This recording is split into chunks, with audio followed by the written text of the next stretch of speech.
नमस्कार, श्री स्वामी समर्थ. तुमचं सर्वांचं आजच्या नवीन ब्लॉगमध्ये पुन्हा एकदा खूप खूप खूप मनापासून स्वागत आहे. तर आज जो मी मेकअप केलेला आहे तो आमच्या आयरे रोडच्या राजाचं विसर्जन आहे, मिरवणूक आहे आणि त्यासाठी मी हा स्पेशल मेकअप केला आहे. आणि हेवी साडीचा जो लूक असतो तसा लूक मी क्रिएट करायचा प्रयत्न केला आहे. आता हेवी साडी म्हटल्यावर मेकअप पण थोडासा हेवी करावा लागतो, नाहीतर तो सूट होत नाही आपल्या चेहऱ्यावर.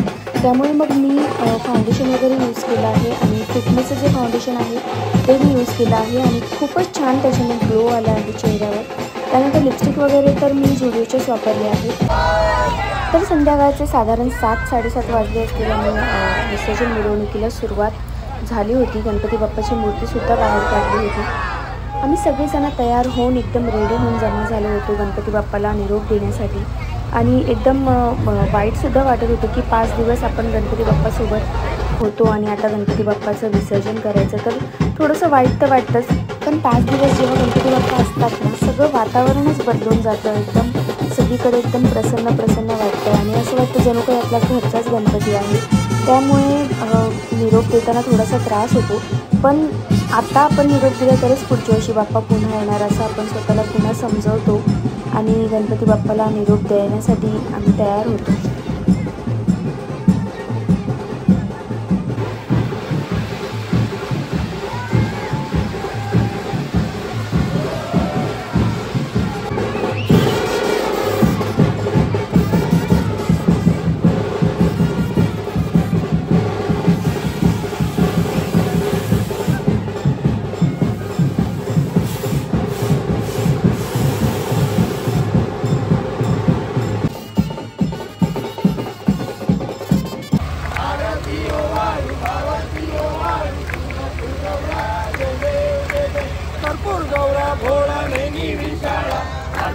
पार्वती सुमनांच्या माळा विभूतीचे उधळण कृष्णांचा नीळा ऐसा शंकर शोभे उन्हा वेळा देव देव देव देव शंकरा ओ स्वामी शंकरा तेव्हा माझ्या पुढच्या वर्षी गणपती बाप्पाबरोबर भरपूर फोटो काढल्यानंतर शेवटी तो क्षण आलाच जेव्हा गणपती बाप्पाचं विसर्जन झालं आणि एकदम भरल्या डोळ्यांनी आम्ही गणपती बाप्पाला निरोप दिला. रात्री उशीरसुद्धा खूप झाला होता, त्यामुळे घरी आल्यानंतर लगेच आम्ही लवकर झोपून गेलो, कारण दुसऱ्या दिवशी पुन्हा आपलं रोजच्यासारखं आयुष्य सुरू होणार होतं. खरं तर हे 5 दिवस फार वेगळे असतात रोजच्या आयुष्यापेक्षा. पण आता पुन्हा तेच आयुष्य, पुन्हा तेच किचन आणि पुन्हा तेच कामं, हे सगळं सुरू होणार होतं. थोडं कुठेतरी ते 5 दिवस मिस पण करतो आम्ही, कारण हेच दिवस आता पुन्हा पुढच्या वर्षीच येणार असतात. त्यामुळे गणपती बाप्पाची खूप आठवण येते खरं तर. आणि आम्ही पण सर्व मैत्रिणी त्यानिमित्ताने रोज एकत्र भेटतो आणि जेव्हा गणपती बाप्पाचं विसर्जन होतं तेव्हा एकदमच भेटणं, बोलणं सगळंच बंद होऊन जातं आणि पुन्हा प्रत्येकजण आपापल्या लाईफमध्ये बिझी होऊन जातो आणि सगळ्यांनाच आपापली पर्सनल लाईफ असते. आणि घर म्हटल्यावर काय लागत नाही, घर म्हटल्यावर सगळ्याच गोष्टी आपल्याला घरातल्या मॅनेज कराव्या लागतात आणि आपण घरातली मेन स्त्री असतो तेव्हा आपल्यालाच सर्वात जास्त कामं आपल्याला बघावी लागतात. मग ती किचनची कामं असू दे किंवा बाकी कोणतीही कामं, घरातली बाहेरची सगळीच कामं एक हाऊसवाईफ बघत असते. घरात दूध आणण्यापासून ते भाजी, फळं, त्यानंतर संपलेला किराणा माल सगळं आणण्यापर्यंत आपल्याला बघावं लागतं आणि त्यात आपल्याला स्वतःची हेल्थसुद्धा बघावी लागते. तर मी माझ्यासाठी आता सोयाबीन भिजत टाकत आहे भाजी बनवण्यासाठी. मी फक्त एवढ्या थोड्याशा सोयाबीनचीच माझ्यापुरतीच फ्राय सोयाबीन करणार आहे माझ्यासाठी. मला आवडतात सोयाबीन खायला आणि हेल्थवाईज पण ते खूप चांगलं असतं, त्यामुळे मी रोजच्या माझ्या डाएटमध्ये सोयाबीन इन्क्लूड केलं आहे. त्यानंतर मी माझी बाकीची जी रोजची कामं आहे ती करत होती, कारण गणपती बाप्पा गेल्यानंतर खूप अपसेट असं सॅड असं वाटतं, अजिबात करमत नाही. मग तेव्हा स्वतःला कामामध्ये बिझी ठेवलं ना की आपलं पण मन रमतं आणि घरातली कामं पण होतात. तेव्हाच माझ्या लक्षात आलं की आमच्याकडे संध्याकाळी पाणी येतं तेव्हा मला मशीनला भरपूर कपडे लावायची होती, कारण ह्या 5-6 दिवसामध्ये इतके कपडे निघाले होते आणि सगळेच प्रत्येक वेळेला वॉश करणं माझ्याकडून झालं नव्हतं. कारण रोज संध्याकाळी आम्ही रेडी होऊन बाहेर जायचो मंडपाच्या इथे बसायला गणपतीजवळ, त्यामुळे काही कामं व्हायची तर काही होत नव्हती. तेव्हा माझ्या लक्षात आलं की एरियलसुद्धा पावडर संपलेली आहे. मी लगेच गेले आणि दुकानातून सामान जे काही संपलेलं आहे ते घेऊन आले आणि सगळाच किराणा माल घेऊन आले जे काही संपलं ते. आणि त्यानंतर एक एक एक भरायला सुरुवात केली, कारण मला जेव्हा बोर होतं तेव्हा मी एकतर मोबाईल बघते किंवा पिक्चर बघते टी व्हीवर, किंवा मग अशी जी माझी कामं जी पेंडिंग असतात, कपाट आवरणं असू दे किंवा किचनमधलं काही सामान संपलं आहे का ते बघणं असू दे, असं काहीतरी टाईमपास करत असते. कारण प्रत्येक वेळेला आपण मैत्रिणींशी कॉन्टॅक्ट करत किंवा गप्पा मारत बसू शकत नाही किंवा पूर्ण वेळ आपण मोबाईलच बघू शकत नाही. तेव्हा मग ही कामं करून आपली घरातली पण कामं थोडीशी कमी होतात, घरातला पसारा पण थोडासा आवरला जातो. त्यामुळे हा माझा जेव्हा जेव्हा मला बोर होतं तेव्हा हे असं कामं करत बसणं हे एक माझा फेवरेट टाईमपास आहे. पण हे पण कामं करायला मूड असावा लागतो, जर मूड नसेल तर खूप बोर होतं. ॲक्च्युली मी 7-8 दिवस बघितलंच नव्हतं की काय काय संपलं आहे. तेव्हा मी येताना तुरीची डाळसुद्धा घेऊन आले अर्धा किलो, आणि पाव किलो मुगाची डाळ आणली त्याच्यामध्ये टाकायला, कारण मी फक्त तुरीच्या डाळीचं वरण कधीच करत नाही. तुरीच्या डाळीमुळे ॲसिडिटीचं प्रमाण खूप जास्त वाढतं. त्यामुळे मी काय करते, तुरीची डाळ अर्धा किलो आणि त्यामध्ये पाव किलो किंवा पाव किलोला थोडीशी कमी अशी मुगाची डाळसुद्धा टाकते. त्यामुळे काय होतं की तुरीची डाळ आणि मुगाची डाळ एकत्र केल्यामुळे, एकत्र शिजवून खाल्ल्यामुळे ती अधिक पौष्टिक होते आणि पचायलाही हलकी असते. त्याचप्रमाणे बऱ्याच लोकांना ॲसिडिटी होते तुरीची डाळ खाल्ल्यानंतर, तर तीसुद्धा होण्याचं प्रमाण कमी होतं. तर शक्यतो मी मुगाची आणि तुरीची डाळ एकत्र करूनच डाळ बनवते.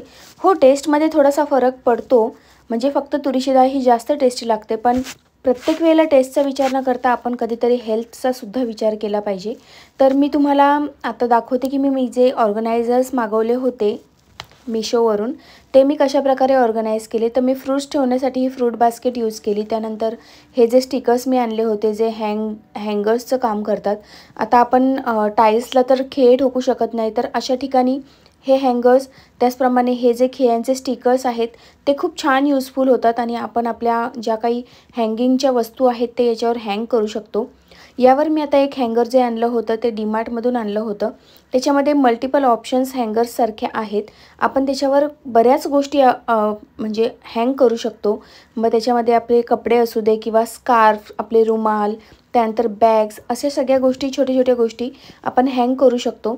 त्याचप्रमाणे एक स्टिकर मी इकडे देवाच्या कप्प्याला आतमध्ये लावलं आहे, कारण माझी जी माळ आहे ती सारखी हरवते. त्यामुळे मी एक खिळ्याचा स्टिकर तिथे लावला, म्हणजे ती माळ मला तिकडे अडकवता येईल. दुसरं म्हणजे मी एक छान बास्केटसुद्धा ऑर्डर केला होता. तर त्या बास्केटचा यूज मी माझी औषधं ठेवण्यासाठी करणार आहे, कारण माझी औषधं सारखी मिसप्लेस होतात. तर बघा, अशा प्रकारे जी काही औषधं मला सारखी आणि फ्रिक्वेंटली लागतात तीच औषधं मी इथे ठेवलेली आहे.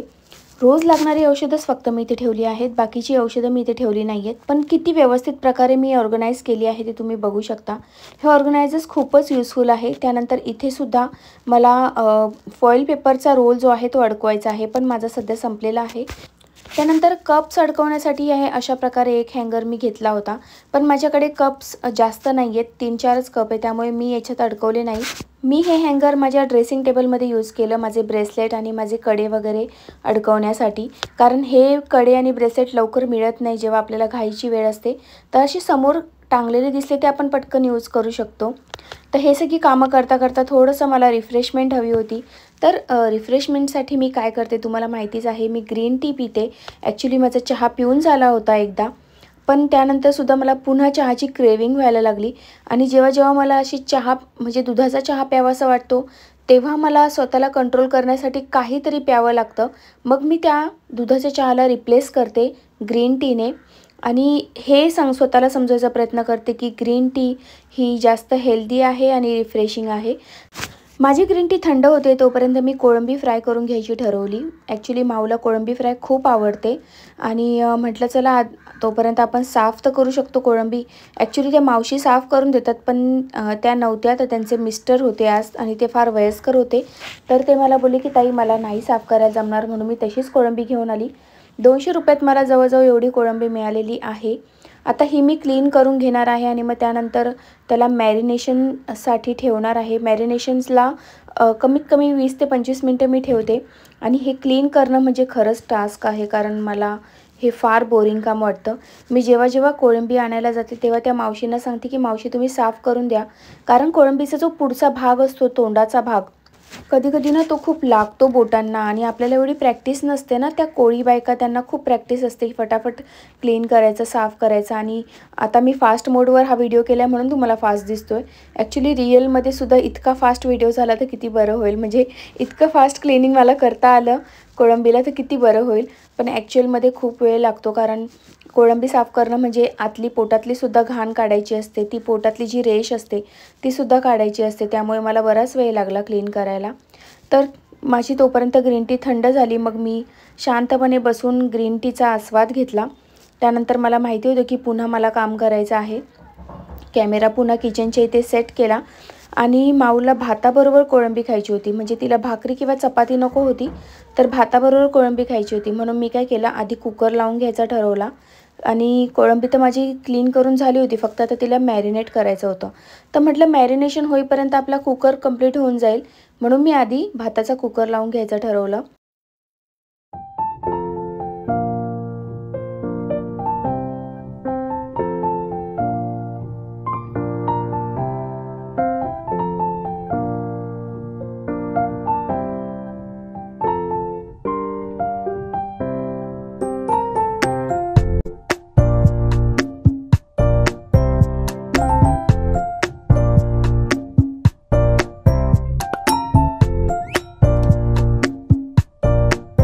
कुकर लावून झाल्यानंतर मी लगेच मॅरिनेशनला सुरुवात केली. त्यासाठी सर्वात आधी हळद, लाल तिखट, त्याचप्रमाणे थोडासा काश्मीरी लाल मसाला टाकला, म्हणजे त्याला कलर छान येतो. आणि थोडंसं धनाजिरा पावडर आणि हिंग टाकून त्यानंतर मीठ टाकून मॅरिनेशनसाठी रेडी केलं. आलं आणि लसणाची पेस्ट माझ्याकडे रेडी नव्हती, त्यामुळे मी विकत आणलेलीच आलं लसणाची पेस्ट यामध्ये वापरली. आणि त्यानंतर बस थोडासा लिंबू पिळायचा असतो. एवढं सगळं टाकल्यानंतर आपलं मॅरिनेशन रेडी होऊन जातं. शेवटी थोडीशी कोथिंबीर टाकत आहे मी, त्यामुळे खूप छान फ्लेवर येतो आपल्या कोळंबी फ्रायला.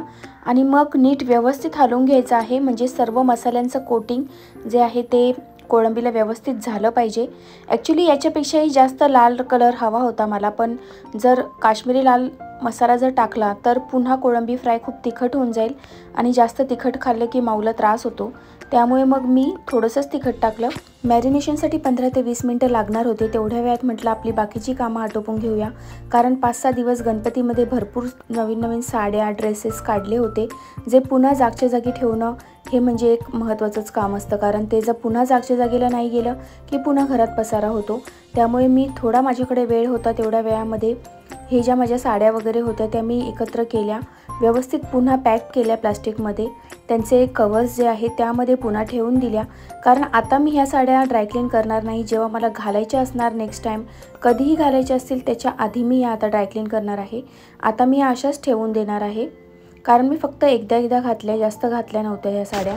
जसे माझ्या कपड्यांचा खूप पसारा झाला होता तसे माऊचे पण भरपूर कपडे होते की जे तिने घालून असेच टाकलेले होते. मग ते सुद्धा कपडे मी व्यवस्थित वॉश केले. मोस्टली तिने वर्कवाले ड्रेस घातल्यामुळे मी ते मशीनला न टाकता हातानेच वॉश केले आणि त्यानंतर बाहेर कडक उन्हामध्ये वाळत टाकले. त्यानंतर तिचेही ड्रेसेस मी अशाच प्रकारे व्यवस्थित पॅक करून ठेवले, कारण आपल्याला जेव्हा पुन्हा हे कपडे लागतात तेव्हा व्यवस्थित आपण जर ठेवलेले असतील तर आपल्याला इझिली मिळून सुद्धा जातात. आणि क्लीन करून ठेवले की आपण घालायला रेडी असतो. आणि लहान मुलांचे कपडे तर क्लीन करून ठेवणं फार महत्त्वाचं आहे. खरं तर आपण साड्या वगैरे क्लीन करून नाही ठेवल्या, एकदा दोनदा घातल्या तरी चालून जातात, पण लहान मुलांचे कपडे आहेत ते व्यवस्थित क्लीनच करून ठेवावे लागतात. नाहीतर नेक्स्ट टाईम ते थोडे जरी मळालेले असतील तर त्यांचे डाग, कधीकधी त्यांना खाण्याचे वगैरे पदार्थसुद्धा लागलेले असतात, तर बुरशीसुद्धा येण्याचा संभव असतो. त्यामुळे मी माऊचे कपडे शक्यतो स्वच्छ धुवून कडक उन्हामध्ये वाळवून इस्त्री वगैरे करून ठेवण्याचा प्रयत्न करते.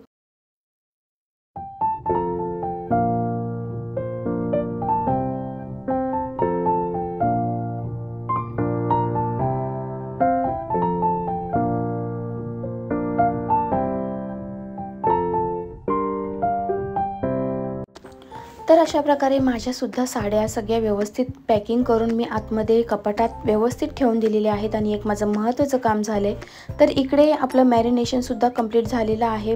20 मिनटं ते 25 मिनटं झालेले होते मला, आणि मी लिंबू टाकायला विसरले, त्यामुळे मी आत्ता लिंबू टाकला.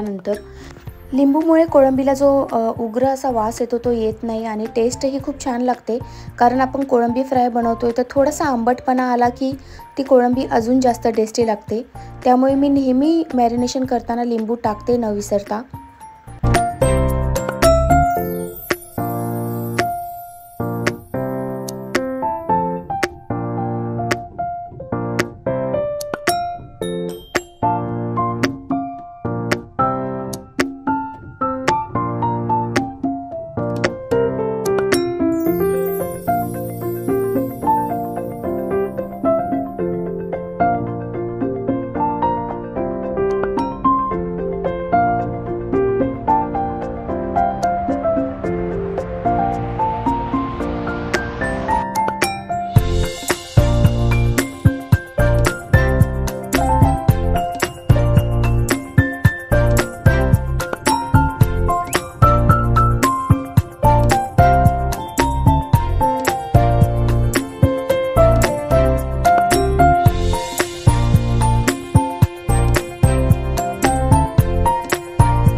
पॅनवर झाकण ठेवून अशा प्रकारे 10 ते 15 मिनिटं शिजवल्यानंतर आपली कोळंबी बघा किती व्यवस्थित रेडी झाली आहे. जसं त्याला कलर आणि टेक्स्चर आला पाहिजे अगदी तसंच आहे आणि खूपच टेस्टी झाली होती आणि घरामध्ये तर एकदम घमघमाट सुटला होता. तर मी आता माऊची प्लेट रेडी करते. तिला कांदा लिंबू हवाच असतो नॉनव्हेज डिशमध्ये. त्यानंतर भात आणि कोळंबी तिला खायची होती तर भातसुद्धा मी तिला सर्व केला आहे प्लेटमध्ये आणि आता गरम गरम कोळंबी सर्व करते आहे तिच्यासाठी. तर ती तर खूपच खुश होणार आहे. आज रात्रीचे साधारण 9:30 वाजले होते आणि आमचं डिनर रेडी होतं. खरं तर मी रोज 8:30लाच जेवण घेते पण आज मला थोडासा लेट झाला होता. मग मी आधी माऊला खायला दिलं आणि मग त्यानंतर मी सुद्धा जेवण करून घेतलं. कारण त्यानंतर मला किचनसुद्धा क्लीन करायचं होतं आणि व्हिडिओची एडिटिंगसुद्धा करायची होती. तर आजच्या ब्लॉगमध्ये एवढंच. व्हिडिओ आवडला असेल तर नक्की व्हिडिओला लाईक करा, शेअर करा, सबस्क्राईब करा.